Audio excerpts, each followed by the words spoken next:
السلام علیکم ورحمۃ اللہ وبرکاتہ۔ اعوذ باللہ السمیع العلیم من الشیطان الرجیم من ہمزہ ونفخہ ونفثہ۔ ان الحمد للہ نحمدہ ونستعینہ ونؤمن باللہ ونتوکل علیہ ونعوذ باللہ من شرور انفسنا ومن سیئات اعمالنا من یہدہ اللہ فلا مضل لہ ومن یضلل فلا ہادی لہ واشہد ان لا الہ الا اللہ واشہد ان محمدا عبدہ ورسولہ اما بعد فإن خیر الحدیث کتاب اللہ وخیر الہدی ہدی محمد وشر الامور محدثاتها وکل محدثۃ بدعۃ وکل بدعۃ ضلالہ وکل ضلالۃ فی النار۔ اللہم صلی علی محمد وعلی آل محمد کما صلیت علی ابراہیم وعلی آل ابراہیم انک حمید مجید۔ اللہم بارک علی محمد وعلی آل محمد کما بارکت علی ابراہیم وعلی آل ابراہیم انک حمید مجید۔ اعوذ باللہ السمیع العلیم من الشیطان الرجیم من ہمزہ ونفخہ ونفثہ۔ بسم اللہ۔ ہمارے عقائد کے بارے میں ہم مکمل بیان کریں گے انشاءاللہ تعالی کہ ہمارے عقائد جو ہے صحابہ کرام رضی اللہ تعالی عنہ اجمعین کے بارے میں کیا ہے، اور نبی کریم صلی اللہ علیہ وسلم کے بارے میں کیا ہے، اور تمام انبیاء علیہ السلام کے بارے میں کیا ہے، اور جو امام گزر چکے ہیں ان امام کے بارے میں ہمارے عقائد کیا ہیں۔ جیسا کہ اللہ تعالیٰ ایک ہے، اکیلا ہے، نرالا ہے، نہ کوئی اس کی ذات میں اس کا شریک ہے، نہ اس کی صفات میں اس کا شریک ہے، نہ اس کے حقوق میں اس کا شریک ہے، نہ اس کی کوئی اولاد ہے، نہ اس کی کوئی بیوی ہے، اس کی نہ کوئی ابتدا ہے اور نہ انتہا، وہ حلول نہیں کرتا، وہ انسانی شکل میں نہیں آتا، اس کی تمام صفات ذاتی ہیں، اس کی ہر صفت کامل ہے، اس کی ہر صفت کے کمال کا ایک لامتناہی سلسلہ ہے، اس میں کبھی کمی نہیں آتی۔ محمد رسول صلی اللہ علیہ وسلم اللہ تعالیٰ کے آخری نبی، اب کوئی نیا نبی نہیں آئے گا، نبیوں اور رسولوں کا سلسلہ اب ختم ہو گیا، اب جو کوئی بھی نبوت کا دعویٰ کرے گا وہ جھوٹا، مکار اور دجال ہے، جیسا کہ مسلمہ اسود، مرزا غلام قادیانی وغیرہ دجال تھے اور ان کو نبی ماننے والے کافر۔ محمد رسول صلی اللہ علیہ وسلم قرآن مجید کے سارے ہیں، آپ کی تصریح کے خلاف قرآن مجید کی تصریح کرنے والا اسلام سے خارج ہے۔ آپ کی زبان مبارک سے صرف حق بات نکلتی تھی، آپ کی ہر دینی بات وہی ہوتی تھی، آپ کا ہر فعل اور قول دین کا مؤخذ ہے اور ضابط حیات ہے۔ آپ اللہ تعالیٰ کے خلیل کریم اور حبیب ہیں، آپ کی پیروی کرنے والا اللہ تعالیٰ کا محبوب اور ولی ہوتا ہے، آپ کی اطاعت اور اتباع کے بغیر ہدایت نہیں مل سکتی۔ دین ہمس اوسط کا آپ ہی مصداق ہیں، واجب الاطاعت اور واجب الاتباع، امام صرف آپ ہی ہیں، آپ جیسا نہ کوئی ہوا ہے اور نہ کوئی ہوگا، آپ کے مرتبہ کو نہ کوئی پہنچا ہے نہ پہنچے گا، آپ کے مرتبہ کو گھٹانے والا، آپ کو بڑے بھائی کا درجہ دینے والا، آپ کی طرف بحران کو منسوب کرنے والا گمراہ اسلام سے خارج ہے۔ اللہ تعالیٰ اور محمد رسول صلی اللہ علیہ وسلم ہمارے دین و ایمان اور اسلام کی بنیاد ہے۔ لا الہ الا اللہ محمد الرسول اللہ کے مختصر سے جملوں میں انہی باتوں کا اظہار ہے، گویا سمندر کو گوزے میں بند کر دیا گیا ہے۔ کفر سے توبہ کر کے اسلام میں داخل ہونے والا ان دو ہستیوں پر اپنے ایمان کی شہادت دے کر ہی مسلم ہوتا ہے، یعنی کلمہ شہادت پڑھ کر اسلام میں داخل ہوتا ہے۔ قرآن مجید اور حدیث شریف، قرآن مجید اور حدیث نبوی حجت، شریعہ اور مؤخذ قانون ہے، انہی دو چیزوں میں اسلام کی تکمیل ہوتی ہے، اور آج بھی انہی دو چیزوں میں دین اسلام کامل حالت میں محفوظ ہے۔ اجماع صحابہ حکمہ حدیث کی ہی ایک قسم ہے۔ قرآن مجید یا حدیث کا انکار کرنے والا ان کو حجت صریح اور ماخذ قانون نہ ماننے والا کافر ہے۔ ہم تمام انبیاء اور رسولوں پر بلا کسی تفریق کے ایمان رکھتے ہیں۔ نبیوں پر جو کتابیں نازل ہوئی ہیں ان پر ایمان رکھتے ہیں، مثلا قرآن مجید، توریت، انجیل، زبور وغیرہ کو اللہ تعالیٰ کی طرف سے نازل کردہ کتابیں مانتے ہیں۔ رسول صلی اللہ علیہ وسلم کی حدیث کو بھی منزل من اللہ مانتے ہیں۔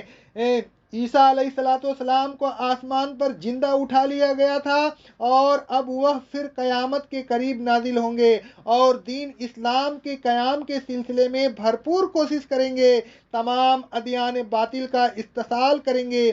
وہ نبی بھی ہوں گے اور رسول بھی ہوں گے اور اسی کی نبوت اور رسالت کے ساتھ تشریف لائیں گے جو نبوت اور رسالت نبی کریم صلی اللہ علیہ وسلم کی نبوت اور رسالت سے پہلے تھی۔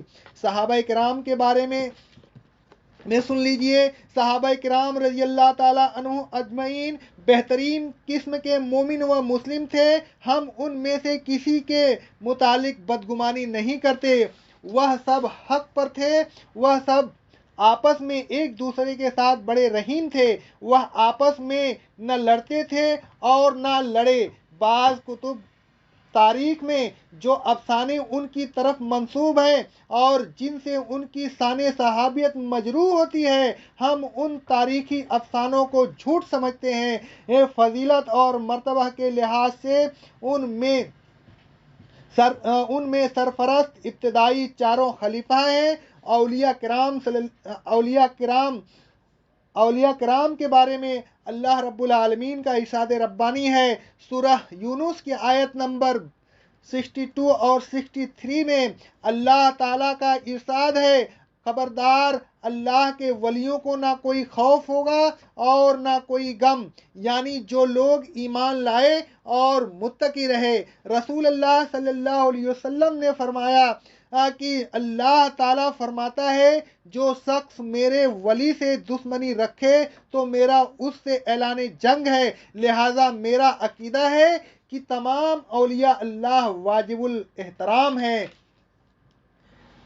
علماء دین کے بارے میں تمام ائمہ دین واجب الاحترام ہے۔ دین کے سلسلے میں ان کی خدمات امت پر ایک بہت بڑا احسان ہے۔ مثلا امام سعید بن مسیب رحمۃ اللہ علیہ، امام عطا بن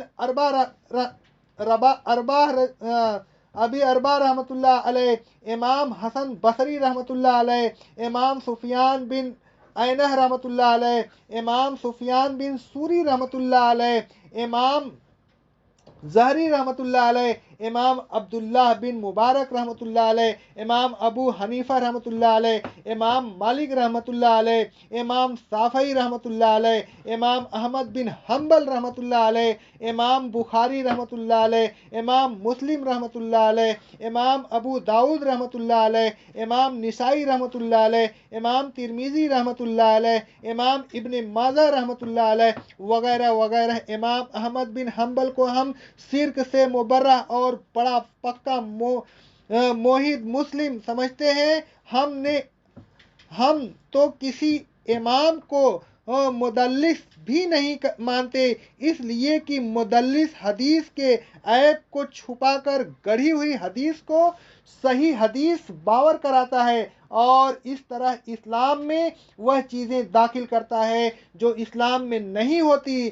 مدلس گویا ایک قسم کا چور اور دھوکے باز ہوتا ہے، امام ایسا ہرگز نہیں ہو سکتا۔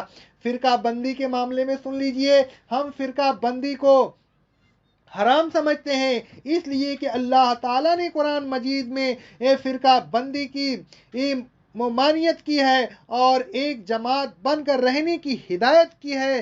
فرقہ بندی کو سب لعنت سمجھتے ہیں اور اس کو ختم کرنے کی نہ صرف تمنا کرتے ہیں بلکہ کھلے الفاظ میں اس کو لازم کرنے کی تلقین کرتے ہیں۔ ہم بھی یہی کہتے ہیں کہ فرقہ بندی ختم ہونی چاہیے۔ ہمارا قصور صرف اتنا ہے کہ ہم عملاً فرقہ بندی کو ختم کرنے کی کوشش کر رہے ہیں۔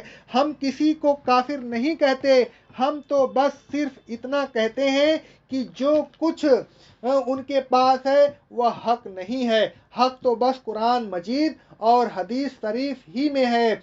اسلام انہی دو چیزوں میں ہے، ان کے باہر اسلام نہیں۔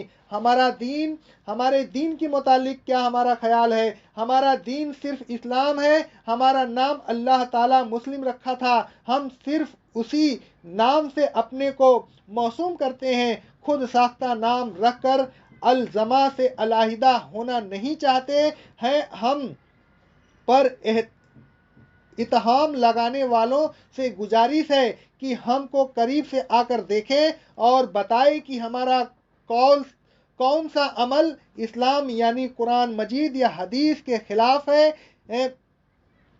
احکام و سنت جن کو متدی کر دیا گیا تھا، یعنی بھلا دیا گیا تھا یا پھر اس کو دبا دیا گیا تھا، ہم ایک ایک کر کے ان کا احیاء کر رہے ہیں۔ مثلاً امام کا مقتدیوں کی صفوں کو سیدھا کرانا، جمعہ کی خطبہ میں سورہ کاف کی تلاوت کرنا، خطبہ مختصر دینا، اسی نام کو اختیار کرنا جو اللہ تعالیٰ نے رکھا تھا، شروع نماز میں اور رکوع سے پہلے سجدہ کرنا، عید کی نماز کو عورتوں پر بھی لازم قرار دینا، عید کی نماز میں سورہ کاف اور سورہ قمر کی تلاوت کرنا، جمعہ کی اذان مسجد کی دروازے پر دینا، جوتا یا چپل بیٹھ کر پہننا، سیدھے ہاتھ سے لینا اور دینا، ملاقات کے بعد اگر درمیان میں کوئی چیز آ جائے مثلاً دیوار یا درخت وغیرہ تو پھر سلام کرنا، مصافحہ کے وقت الحمدللہ کہنا، 3 انگلیوں سے کھانا کھانا، کھانے کے بعد رکابی کو بالکل صاف کر دینا۔ یہ رہے جماعت المسلمین